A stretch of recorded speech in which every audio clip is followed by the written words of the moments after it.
You all know what they saw. They saw what we saw. They saw the frail elderly man who needed help getting off the stage.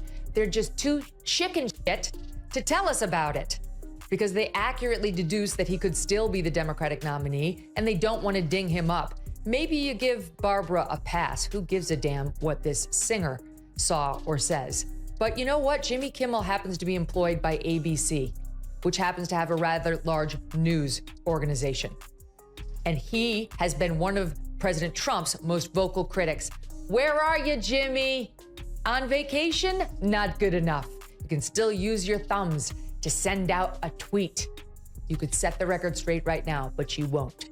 Imagine a verbal demolition derby unfolding in slow motion, not on a racetrack, but across podcasts and news desks. Two of the most unfiltered voices out there, Joe Rogan, the podcasting force, and Megyn Kelly, the sharpest media critic, are training their sights on one guy, a longtime fixture of late-night television, Jimmy Kimmel.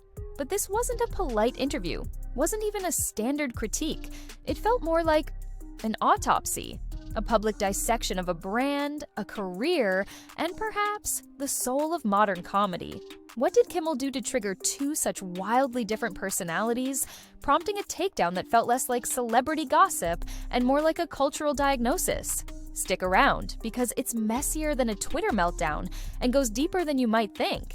It exposes something fundamental about how the media operates today, how careers are made and unmade, and what happens when authenticity clashes with manufactured outrage. All of a sudden, the ideology shifts because so many people are compromised by this very thing that we were talking about before. The very thing that they use to control the media in terms of the news, they use it to control the media in terms of late-night talk shows and monologues as well. It's the same influence because they're the same sponsors. The same people are spending the same money on the same networks, and it has an impact. If it affects your livelihood and affects your future and your ability to do this thing that you love doing, which is hosting a talk show, and you're doing it on a network that is paid for by that money, guess what? That affects you. This isn't the Jimmy Kimmel who rose to prominence with The Man Show, the guy who traded in beer bongs, bikini contests, and man-on-the-street segments designed to provoke cringes and laughs. The guy who seemed genuinely unpredictable, rough around the edges, and willing to push boundaries for a joke. Fast forward to today, and that persona seems like a ghost. Now, he's often presented as the conscience of Hollywood, clutching pearls over moral crises, delivering somber monologues on political and social issues, seemingly walking a tightrope of curated sincerity. The transformation is stark, almost unbelievable to those who remember his early days. What happened to the edge, the irreverence, the guy who seemed allergic to taking himself too seriously? Joe Rogan and Megyn Kelly have theories, and they didn't exactly pull any punches explaining them. Just this past 2 weeks, they had the Kennedy Center honors the other night where Joe Biden couldn't say Dionne Warwick. He kept calling her Diane, and he didn't know who Barry Gibb was. He kept calling him Billy. You know who else was honored? At the Kennedy Center. You know who else? Billy Crystal. Just FYI, do you know who once opened up the Academy Awards in full blackface? Oh, Billy yeah. Crystal. Ooh. Billy Crystal. And do you know who's going to be hosting the Academy Awards this year? Jimmy Kimmel. Do you know who's worn blackface repeatedly and spoken inner city sort of urban accent saying she needs to darn those socks?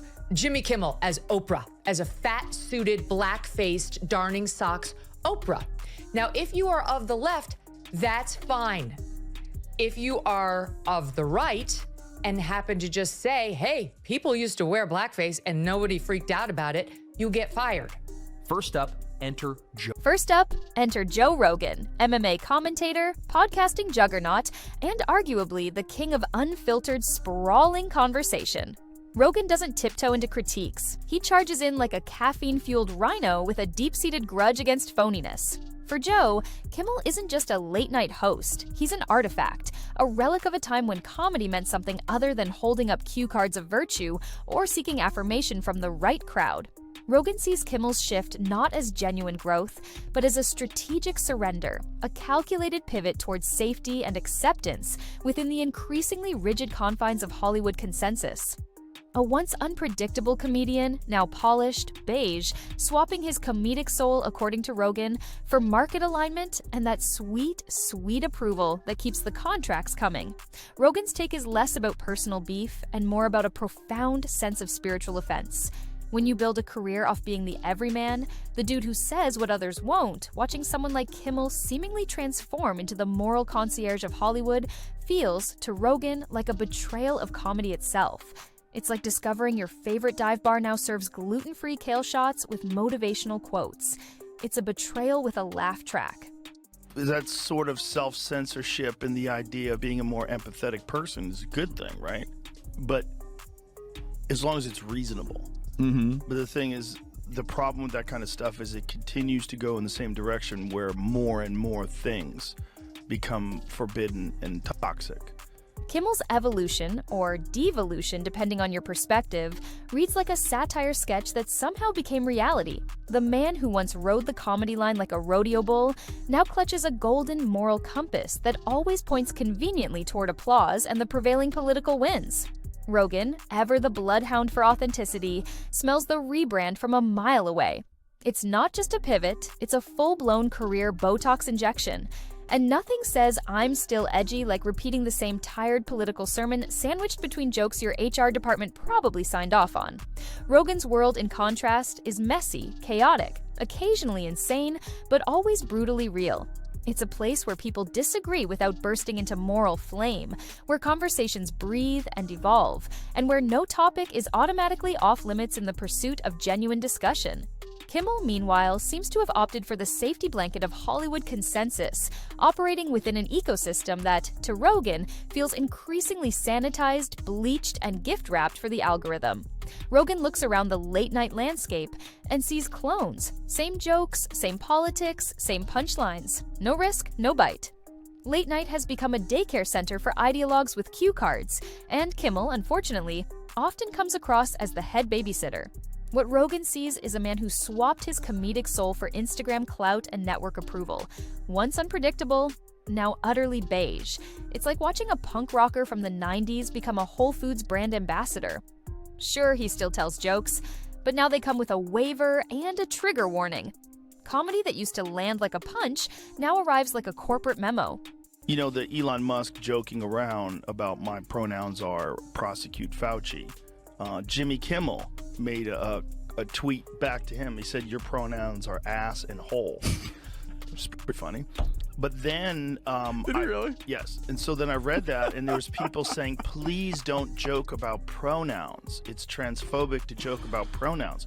So they were chiding him for participating in a joke about pronouns. So Jimmy Kimmel was doing it. He was doing it too. Yeah, he was doing it too. But where Rogan swings the hammer of authenticity, Megyn Kelly comes in with the scalpel of media hypocrisy. Her approach is more like an autopsy. Surgical, clinical, and absolutely unflinching. She doesn't need stand-up specials or bro jokes. She comes armed with a sharp mind and an even sharper critique of the media landscape she knows intimately. And for Kelly, Kimmel isn't just a fallen comic, he's a media puppet, not a clown. More like a well-dressed sock puppet. A mouthpiece for an industry that only pretends to care about morality as long as the metrics make sense and the narratives align. Kimmel's transformation in her world isn't just annoying, it's strategic. The guy didn't evolve, he pivoted. He saw the winds of political virtue blowing and duct taped a sail to his suit. Kelly doesn't have time for performative empathy, especially when it's paired with a past that magically disappears in the fog of selective outrage. Kimmel, once the king of crude, is now the moral sheriff, except only when it's safe, only when it targets the right people. It's funny how redemption arcs always seem to be in sync with contract renewals, almost like they're strategically scheduled for maximum public relations impact. She highlights the magic trick. Kimmel preaches from a pedestal built on the very behavior he now condemns, and Hollywood cheers, not necessarily because they believe him, but because he's useful to the prevailing narrative. Yes, Hypocrisy, in Kelly's view, is alive and well amongst these sanctimonious figures who want you to believe they're better than you, more virtuous, more decent, while often engaging in the very behaviors they rail against. You got the Sunday morning show with Stephanopoulos into the evening Academy Awards broadcast with Kimmel, and ABC elevating, the blackface lovin' Kimmel. They, at the same time, fired Chris Harrison, host of The Bachelor, for trying to defend one contestant on, The Bachelorette, for saying, gee, I know I went to this antebellum party, a couple years ago. I guess I didn't see anything wrong with it. And all he said was, are we judging her by today's standards, or are we judging her by, old standards, whatever. He was basically trying to say, are we being too hard on her? Got fired. Chris Harrison has to be fired by ABC. I don't know why, because he's not a committed leftist, because he's not out there more saying all the terrible things about Republicans that Jimmy Kimmel says. So this is them saying, we get it, we're an ally, right? And I guess maybe they're trying to make up with their racist past without ever acknowledging it. And here's where Kelly delivers a gut punch, the kind that leaves you thinking about the mechanics of power and privilege in media. Remember Chris Harrison, the longtime host of The Bachelor? ABC fired him abruptly after he made comments during an interview suggesting that a contestant shouldn't necessarily be judged by today's standards for attending an antebellum-themed party years prior, essentially asking for a bit of grace and context. He was trying to say, are we being too hard on her? And for that, he was ousted swiftly and decisively by ABC. Now contrast that with Jimmy Kimmel, also a major star on ABC, hosting primetime events like the Academy Awards. This is the same Jimmy Kimmel with a documented history of wearing blackface repeatedly in his career.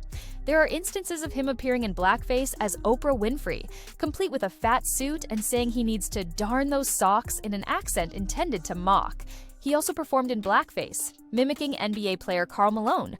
And let's not forget the reference from the transcript comparing him to Billy Crystal, who also used blackface, and pointing out that Kimmel is hosting the Oscars while having this past. How does one guy, Chris Harrison, get immediately canceled and fired by ABC for perceived insensitivity in a comment, while the same network elevates and features Jimmy Kimmel, someone with a history of wearing actual blackface on television? Cheers. Not because they believe him, but because he's useful. Yes, hypocrisy is alive and well amongst these sanctimonious leftists. From Kimmel to De Niro to Stephanopoulos, they want you to believe they're better than you, more virtuous, more decent. But we all know the truth. They lie. They sin. They do the very things they accuse you of and the things that they say they would never do. Evil things, like try to destroy people based on feigned outrage from which they spare their own side. Kelly's critique here isn't just about Kimmel. It's about the stunning contrast and the blatant, almost unbelievable hypocrisy within the media establishment. It highlights the argument that it's not really about genuine morality or a consistent standard. It's about political alignment, marketability to a specific audience, and loyalty to the dominant narrative. Chris Harrison wasn't perceived as being aligned correctly, so he was disposable. Jimmy Kimmel, despite his problematic past, is perceived as an ally, useful to the network's desired image and political stance, and therefore, he gets a pass, his past conveniently overlooked or forgiven by the very forces that destroy others for seemingly lesser offenses. It's not about morality, it's about market alignment and who is deemed useful or threatening to the established power structure. Kelly argues that the media loves a redemption story, but only if the redeemed join the choir and sing the network's tune. And Jimmy, she contends, is practically the lead soprano. They were saying that his tweet is transphobic. Do you think that's, in that case, do you think that's him or a writer? Can't you tell? Jimmy Kimmel? Yeah. No, it's him, for sure. Okay. Yeah, That's definitely. good. That's a good one. He's a comic. Yeah, that's a good one. I mean, he used to host The Man Show. I mean, he's done some pretty outrageous shit back in the day. Yeah. You know, for he-he's and ha-ha's. No, that's a good joke on top of a good joke. Yeah, it's a good joke. So now you have two wildly different critiques, delivered with distinct styles, converging on the same man. Rogan calls out the plastic shell where a comedian used to be, mourning the loss of authenticity and edge. Kelly spotlights the empty suit behind the media curtain, exposing the strategic pivot and the blatant hypocrisy enabled by the industry. Both are painfully accurate in their own ways. Rogan sees a once genuine voice smothered by studio polish and approval addiction. Kelly sees a strategic chameleon shape-shifting just enough to survive each new outrage cycle, his past conveniently forgotten or excused because he's now on the right side. Together, they form the unlikeliest tag team in cultural commentary. One swinging a bat, the other filing a forensic report. The only thing missing is popcorn, because this public dissection is unfolding for everyone to see. Play no one finds funny anymore. Now, I will tell you, he's not the worst. The Daily Show has the worst ratings. They only have 366,000 people watching that show. During the Jon Stewart years, it was over 2 million. Now it's down to 300,000. Seth Meyers, absolutely dreadful. He doesn't even have 1 million, 778,000. I mean, for network television, this is, you don't have to pay for it. It's there when you turn on your TV, you plug it in. That's a dreadful number. Greg Gutfeld on cable, which you do have to pay for, it has more than double the numbers of Seth Meyers. Jimmy Kimmel, 1.5 million averaging, also equally horrible. The comedy itself isn't even the main issue anymore. It's the fact that, to many viewers and critics like Rogan and Kelly, it doesn't even seem to try to be edgy or genuinely funny in the way it once was.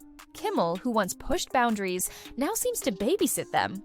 His monologues are less about punchlines and more about proving his ideological credentials, showing he did his homework on the latest acceptable outrage. The audience didn't tune in to be graded on their political correctness or to receive a lecture.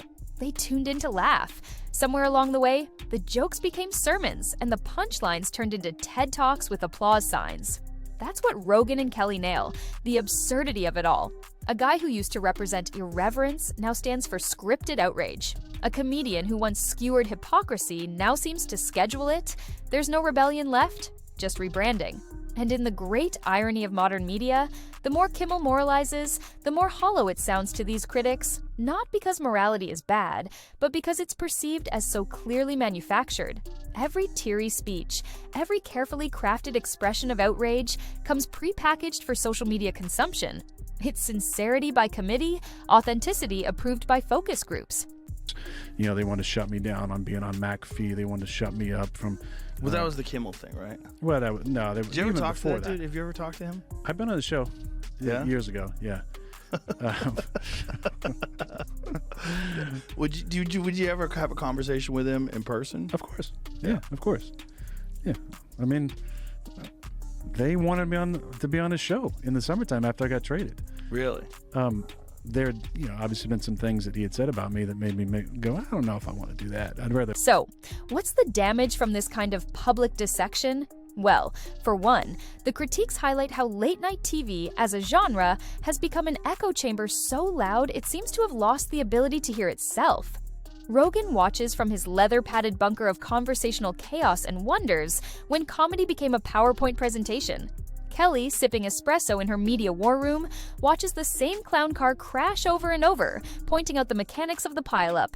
Kimmel, caught in the middle, publicly says nothing about these specific critiques, at least not directly addressing the core arguments. But, as some argue, he doesn't need to. His silence, in the face of such pointed criticism about his authenticity and the media's hypocrisy, is perhaps louder than his monologues. Because at the end of the day, for Rogan and Kelly, it's not just what he says now, it's what they perceive he's become. A punchline without a setup, a moral compass with a brand deal, a performer in a play that fewer and fewer people seem to find genuinely funny or authentic anymore.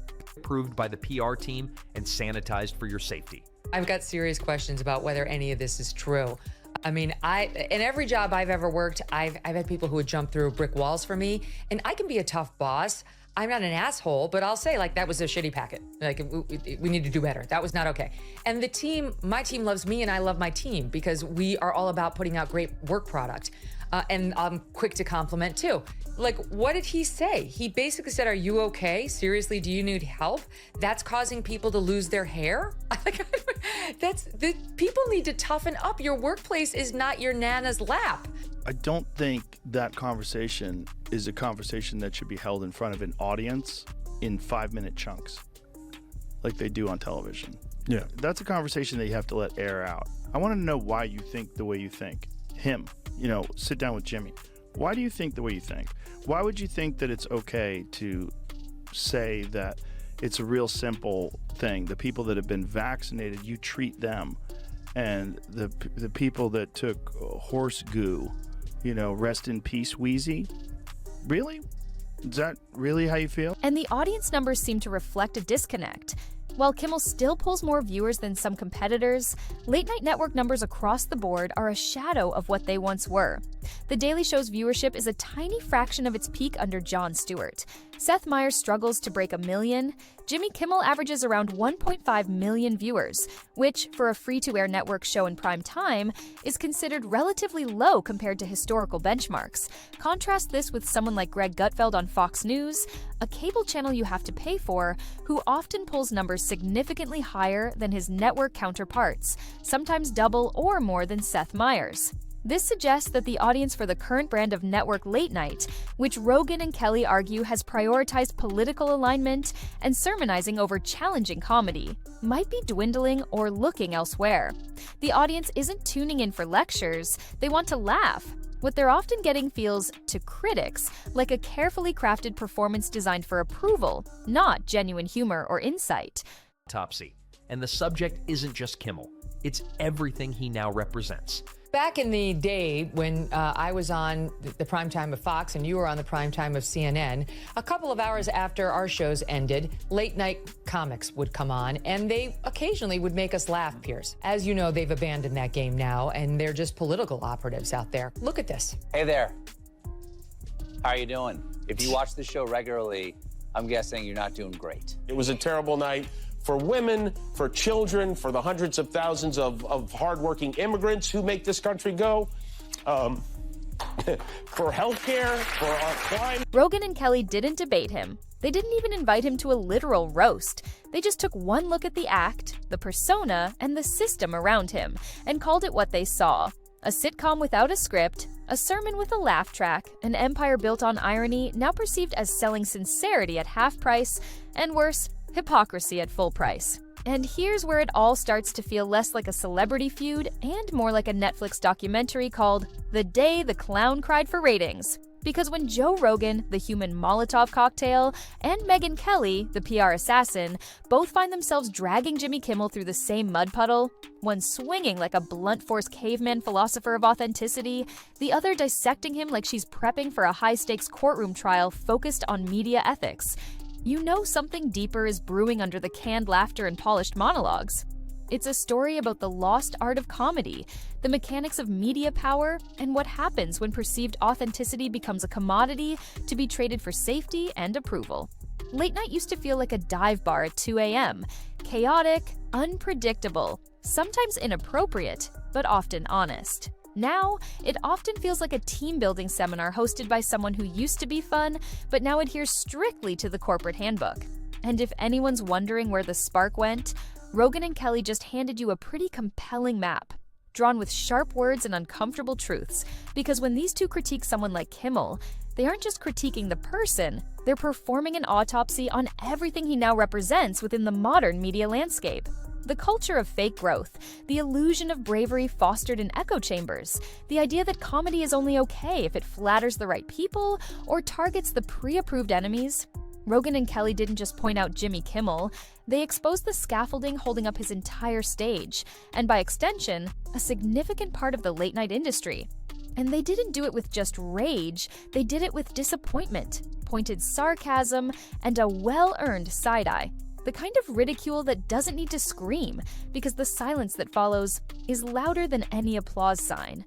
So the next time someone like Kimmel climbs up onto his perceived moral lifeguard chair to warn America about the dangers of mean tweets or perceived political incorrectness, maybe take a moment. Ask yourself if you're watching a comedian delivering genuine laughs and insights, or a carefully constructed commercial for the new flavor of Kool-Aid that the network and its allies want you to drink. Because the jokes used to be the point. Now, as these critiques suggest, they often feel like just the delivery system for the lecture, the cover art for a sermon. And if you're still laughing, Rogan and Kelly, in their own ways, are asking just one question. At what? Exactly? Welcome to the roast that didn't need a stage, just two critics, a hollow brand, and a punchline that, for many, wrote itself.